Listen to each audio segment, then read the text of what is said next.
Pour tous ceux qui pensent que Toyotaro c'est votre grand-mère. Non, pardon, je vais la refaire. Ouais, je t'avais Timonet, c'est Mousson, on se retrouve aujourd'hui pour une nouvelle vidéo. Eh ben écoute, j'étais obligé, on va parler manga. Je dirais même encore mieux, on va parler de Dragon Ball. Parce que comme tu l'as vu dans le titre de la vidéo, ouais, aujourd'hui je vais assumer ma position. Pour moi, DBGT, c'est mieux que DBS. Donc bien sûr, le but c'est de proposer des arguments, de comparer les deux animés sur des points différents. Et toi aussi, tu me proposes tes idées. J'ai fait le mec qui a structuré son argumentation. Mais je sais que ça va partir en freestyle. Je le sais, tu le sais, on le sait. Donc j'ai envie de te dire, on est parti. Je te dis pourquoi je préfère Dragon Ball GT. Et pour moi, c'est une suite beaucoup plus légitime que DBS, et tu me diras ce que t'en penses en commentaire. Dès que j'ai ouvert la bouche, le ciel s'est assombri, on a lancé les Dotensei, je suis entouré de sales zombies, adepte du multiclonage, dans le rap y'a que des pâles copies, j'arrive comme une invocation, j'atterris là, j'ai pas compris. Petite parenthèse, pour ceux qui pensent que Toyotaro c'est leur grand-mère, venez argumenter si vous le souhaitez, y a pas de souci, on en discute. Mais venez pas me dire, tu dis de la merde, moi je suis pas d'accord, je sais pas quoi. Et une dernière petite parenthèse avant de rentrer dans le vif du sujet, ma vidéo sur les bulletins scolaires, elle a bientôt atteint les 400 likes, donc je te la place juste ici, tu lâches ton petit like et tu reviens ici. Bref, revenons à nos moussons. Pour commencer Dragon Ball GT, je trouve que les gens ils ont trop pris la confiance avec. Tous les jours je vois des gens cracher dessus comme si c'était la pire suite au monde. Mais je suis pas du tout d'accord. Je te préviens encore une fois, je vais pas t'éduquer, je pars du principe que t'as regardé DBS et Dragon Ball GT pour qu'on puisse parler à la même hauteur. Pour commencer, on va faire une grosse partie sur les personnages et ce qui les dissocie entre les deux œuvres. Donc déjà dans DBGT on est d'accord, j'entends souvent Trunk il est éclaté niveau chara design. Et ouais, je suis à 2000% d'accord avec vous. Là il ressemble à un petit scout, en plus c'était mon personnage préféré donc je peux te dire que ça m'a fait mal. Que tu transformes Trunk qui ressemblait à ça.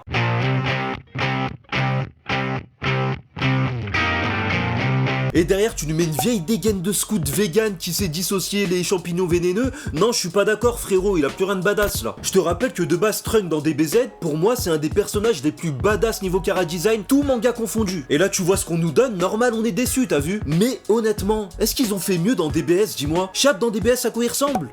Perso, je trouve qu'il pue sa mère. De toute façon, les chara design dans DBS et le style de dessin, j'accroche pas du tout. On est passé de pélos, c'était des gros blocs avec des putains de trapèzes, des muscles de fou et tout, à des pélos qui sont un peu tout fins, on dirait des ficellos, frère, faut arrêter. Donc on est d'accord, pour le cas Trunk, on a égalité. Maintenant, j'entends derrière, sur DBGT, ouais, mais ils ont mis une moustache à Vegeta. Frérot, est-ce que je suis obligé de te préciser que la moustache, il l'a gardé même pas un épisode et ensuite il l'a rasé? Donc oui, quand il ressemblait à un pélo des YMCA, c'était éclaté. Mais quand il s'est rasé, derrière, il est redevenu badass pour moi, donc y a rien à dire là-dessus. Et c'est pas ça en plus qui impacte le scénario et l'histoire, j'ai envie de te dire. Pour finir, je suis obligé de te parler de Pan et de sa mascotte Guigui. Guigui, pour ceux qui connaissent pas, c'est un moitié Tamagotchi, moitié radar, qui leur permet d'aller chercher les boules de cristal. Et ces deux personnages, qu'est-ce qu'ils m'ont saoulé tout le long de DBGT? Là-dessus, je te rejoins frérot. Par contre, j'ai envie de te dire, ils ont eu leur moment de badassitude. Je vais te placer un extrait juste ici, et tu vas voir quand Pan elle s'énerve, tu vois qu'elle rigole pas frérot. Et surtout que c'est grâce à Guigui qu'on a eu l'arc le plus intéressant de tout DBGT à mon sens. On en parle juste après.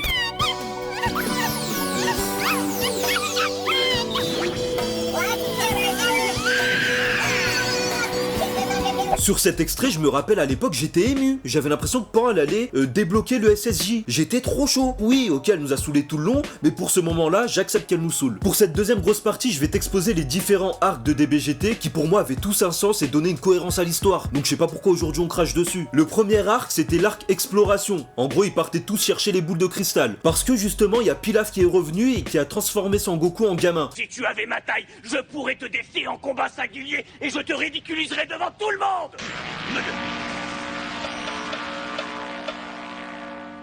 Donc le but c'est qu'il reprenne sa taille habituelle, etc. Et là on a le côté voyage qu'on a vu au tout début dans les Dragon Ball. Donc pour moi encore une fois, c'était un petit rappel sans être dans le fanservice. Et en plus ça allait encore plus loin parce qu'il partait visiter différentes planètes avec différentes cultures, différents personnages, etc. Donc oui, c'était pas le meilleur arc pour moi, mais c'était un premier arc qui permettait d'embrayer sur le reste de l'histoire. Justement, durant ce voyage, ils vont rencontrer l'un des meilleurs antagonistes de tout DBGT, et j'ai bien sûr envie de parler de Baby. Pour ceux qui connaissent pas, Baby c'est un Tsuful. Les Tsuful, c'est une communauté qui a été persécutée par les Saiyans pendant des années, pendant des siècles, peut-être, je sais pas, j'ai aucune notion du temps dans le manga pour moi. Et là encore où je trouve de la cohérence, c'est que je me dis, putain, tu ramènes une communauté qui était persécutée par les Saiyans qui aujourd'hui sont devenus gentils, on parle de Sangoku, de Vegeta, de leur petite famille, qui prennent soin des terriens aujourd'hui. Et là t'as un Tsuful qui a la haine sa grand-mère et qui se dit, quand j'étais plus petit vous m'avez haggal, je vais revenir, je vais me venger. Et putain, qu'est-ce qu'il a fait les choses bien, il a choqué tout le monde ce pélo. La particularité de ce Tsuful, Tsu-Full, c'est qu'il peut parasiter les personnes. En gros, il rentre dans ton corps, il laisse un petit œuf, il se barre,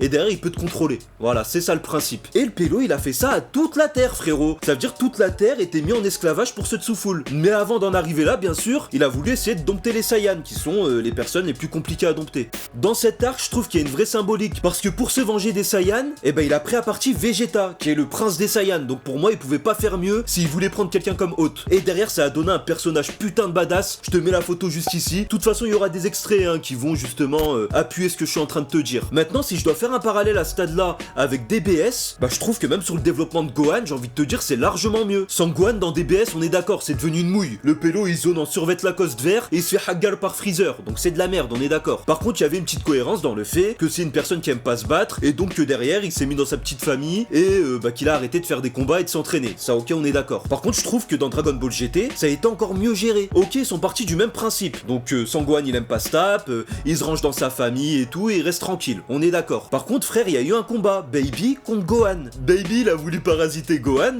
et ça a donné un putain de combat. Sauf que nous, à ce stade de l'épisode, on s'est dit, bah Gohan, c'est devenu une mouille, t'as vu, il était là avec des petites lunettes d'intello, une petite chemise serrée. On s'est dit, wesh, y a rien de fou à voir. Mais à un moment, si je me souviens bien, il y a Baby qui fait une attaque de ki sur Gohan et il lui brûle sa chemise. Et là, frérot, je suis resté choqué. Tu vois le corps de Gohan, un putain de bloc en dessous, frérot. Et t'as même Baby qui a fait une référence à ça en disant, même s'il s'est plus entraîné depuis des années, et ben il a gardé un putain de niveau et il a continué à garder son corps d'athlète, t'as vu. Et moi pareil, j'étais là en train de me dire, mais putain, il est resté puissant sa grand-mère. Oh, c'est quoi ce truc de fou? Donc sur ce plan de développement de personnage, Gohan DBS et Gohan DBGT, pour moi c'est Gohan DBGT qui gagne. Même si j'ai envie de te dire, en plus, ils ont pas galéré pendant 40 épisodes pour te montrer le développement de Gohan. Cette scène, elle a duré 10 minutes, même pas 5 minutes. Et en 5 minutes, bah t'avais compris l'évolution, pourquoi il en est là, pourquoi il a gardé son corps d'athlète, et en fait, il a gardé un esprit badass dans nos esprits. Et on s'est pas dit, bah c'est devenu une mouille. Déjà, le premier bon plan de cet arc, c'est que justement, il y a une putain de cohérence avec l'origine des Saiyans. Encore une fois, on va piocher dans la mythologie de DBZ pour développer un peu plus et te montrer de nouvelles choses. Mais en plus, on a assisté à des putains de transformations. Là, je t'ai présenté Baby, ce qu'il est devenu quand il a pris Vegeta comme hôte, mais je t'ai pas présenté le Super Saiyan 4. Le Super Saiyan 4, déjà dans le concept, je kiffe, frérot. T'as Goku qui puise dans sa puissance de Ozaru pour débloquer une nouvelle transformation. Donc on est encore dans des histoires d'origine, j'ai envie de te dire, et ça j'ai kiffé. Et derrière, il y en a qui apprécient, il y en a qui apprécient moins le chara design de Goku 4, mais perso, moi j'ai kiffé. Et encore une fois, pour faire un parallèle avec DBS, et ben là, il y a une putain de logique, frère. Tu veux dire quoi par rapport à ça? C'est pas juste je te teins les cheveux en bleu, je dis que t'as des pouvoirs de Dieu et c'est bon, on passe à la suite. Non, là, il y a une vraie histoire, il y a un développement, il y a un acheminement qui fait qu'aujourd'hui il devient SSJ4 et ça justifie aussi son pouvoir. Mais j'ai envie de te dire, même dans la mise en scène, dans les effets de puissance, dans tout ça, pour moi il y avait tout. En fait, j'ai envie de te dire, on ressentait la puissance. Alors que dans DBS, c'est pourtant devenu des semi-dieux, mais dans les coups et tout, tu ressens pas la frappe que tu peux recevoir dans DBZ ou DBGT. Surtout pour moi, le point positif, c'est qu'on n'est pas dans la surenchère de transformation. Bon, il y en a eu quand même, parce qu'on a besoin de ça et DBZ ça repose un peu pour ça. Je dis DBZ, mais tu comprends, je veux dire Dragon Ball, l'univers de Dragon Ball, ok? Comme tu l'as deviné, ils arrivent à vaincre Baby Vegeta, et sans transition, on passe à la suite de l'arc.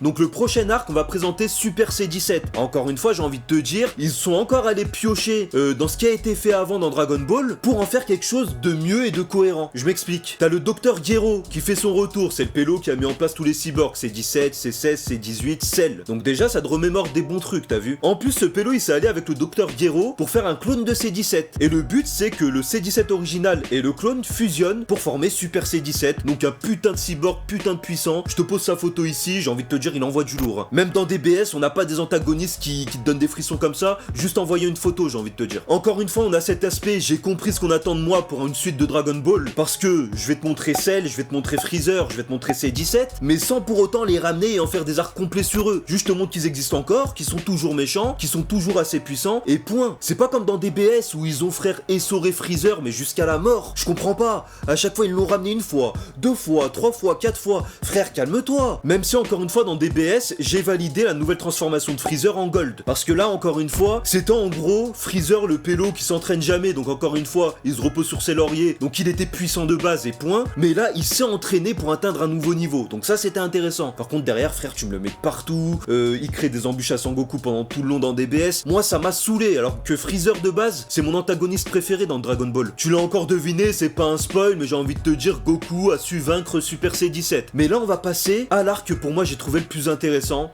ou l'un des plus intéressants en tout cas dans Dragon Ball GT. C'est un arc complet qui va reposer sur les boules de cristal. Tu vas me dire, bon, bah c'est le concept de Dragon Ball, oui, on est d'accord. Mais j'ai envie de te dire, ils ont pris le contre-pied. On est d'accord que de base, les Dragon Ball, c'est ce qui ont réussi à sortir de la merde Sangoku dans tous les arcs. On est d'accord là-dessus. Par contre, sur ce dernier arc, ils ont transformé les Dragon Ball en quelque chose de maléfique. En gros, ils ont expliqué qu'à force d'utilisation des boules de cristal, ils ont accumulé une énergie négative et ça a donné lieu à la naissance de 7 dragons pour les 7 boules de cristal. 7 dragons maléfiques que, comme tu l'as deviné, bah Goku va devoir affronter pour sauver la Terre, etc. Encore une fois, pour un dernier arc, tu peux pas espérer mieux, frère. Tu prends le truc qui les a sortis de la merde pendant tout le long, pendant tous ces épisodes, et t'en fais devenir l'antagoniste principal à la fin. Mais c'est du génie, j'ai envie de te dire, c'est du génie. Donc oui, bien sûr, il y avait plus de développement à faire. Bien sûr, il y a certains dragons maléfiques qui servent à rien concrètement. Mais voilà, pour moi, l'idée, elle était là, et le concept, il pétait sa mère. Et sur les 7 dragons, j'ai envie de te dire, il y en avait quand même 3 qui sortaient du lot. T'avais les jumeaux déjà, de glace et de feu. T'avais Sushenron et Senshenron. Bah les deux déjà, ils se complétaient bien niveau caractère. T'en avais un, il était fourbe, etc. Il cassait les couilles. Et t'avais l'autre qui était super loyal. Et même dans leurs attaques, c'était l'opposé. T'avais la lave et t'avais la glace. Donc ça donnait lieu à des putains de combats. Honnêtement, moi j'étais content de voir tout ça. Et l'antagoniste principal, j'ai envie de te dire, frérot, Lee Shenron. Alors lui, il nous a donné du grand spectacle. Il a choqué tout le monde. Et surtout, grâce à lui, ça nous a permis d'introduire Gogeta 2. Gogeta SSJ4. Ouais, t'as bien entendu, mon frérot. On est d'accord, frère, que c'est réussi. La fusion SSJ4, elle pète sa mère. Moi, j'étais choqué. Surtout, j'étais content de ce qu'ils en ont fait parce qu'encore une fois, ils sont partis à l'opposé de ce qui avait déjà été proposé. Je te rappelle, Gogeta, la première fois qu'il est apparu, et la seule fois même, c'était dans l'OAV Fusion. Non, c'était pas un OAV, c'était un film. Mais c'était dans le film Fusion de Dragon Ball Z. Et dedans, justement, j'avais l'impression que dans Gogeta, c'était surtout Vegeta qui avait pris le dessus. Son caractère, tu vois, taciturne, il parle pas trop, il est nerveux, il veut pas rigoler, etc. Dans Dragon Ball GT, ils ont pris l'inverse. J'avais l'impression que c'était Sangoku qui gérait plutôt le caractère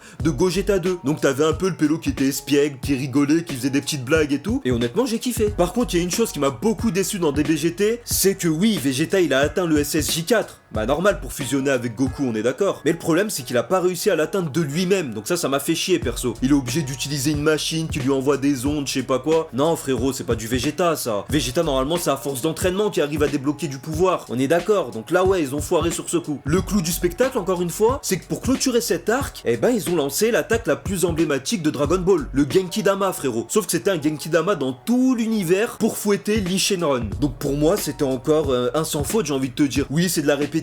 Oui, c'est un clin d'œil. Contre Boo, on l'a déjà vu, etc. Mais c'est pas un copier-coller. Parce que quand tu regardes Dragon Ball Super, bah c'est du copier-coller, je suis désolé. L'attaque de Vegeta contre Boo, quand il se sacrifie, eh ben il a fait exactement la même contre Toppo. Donc pour moi, il y avait rien qui était ajouté, t'as vu? Il y avait aussi la chorégraphie de combat qui avait été fait contre Cell. Quand Vegeta fait son attaque, j'ai plus le nom, hein, mais il arrive à découper une partie de Cell. Je sais pas si tu t'en souviens. Eh ben il a fait exactement la même chose, il me semble, dans le tournoi du pouvoir contre Jiren. Là, c'est pas de l'inspiration, frérot, c'est du copier-coller. Donc oui, quand je l'ai regardé, j'étais content, j'ai eu du frisson parce que ça m'a rappelé quelque chose. Mais frère, t'es pas allé plus loin dans le truc. C'est exactement la même chose, sauf il avait les cheveux bleus. Non, on n'aime pas ça. En résumé, est-ce que je trouve que DBGT c'est bien? Ouais. Est-ce que je trouve que c'est une bonne suite? Ouais, bien sûr, je vais pas te mentir, hein. Même si tout le monde sera contre moi, moi je signe. Pour moi, c'est une meilleure suite que DBS sur plein de points. Après, je crache pas non plus sur DBS. Je compte continuer à regarder. Je les ai regardés en entier. Ça reste du Dragon Ball, donc moi, du moment que tu me livres du Goku, du Vegeta et des combats, je suis content. Je pense qu'on a fait le tour, que j'ai rien oublié. Bien sûr, si j'ai oublié des choses, s'il y a d'autres arguments pour Dragon Ball Super, n'hésite pas à les partager en commentaire, on en discute comme je te l'ai dit. On arrive à la fin de cette vidéo, c'était Mousson, j'espère qu'elle t'a plu. Si c'est le cas, comme d'habitude, tu likes, tu commentes, tu partages à tes potes, et surtout tu me rejoins sur tous les réseaux sociaux. Mousson TV, Mousson TV, Mousson TV. Allez, ciao!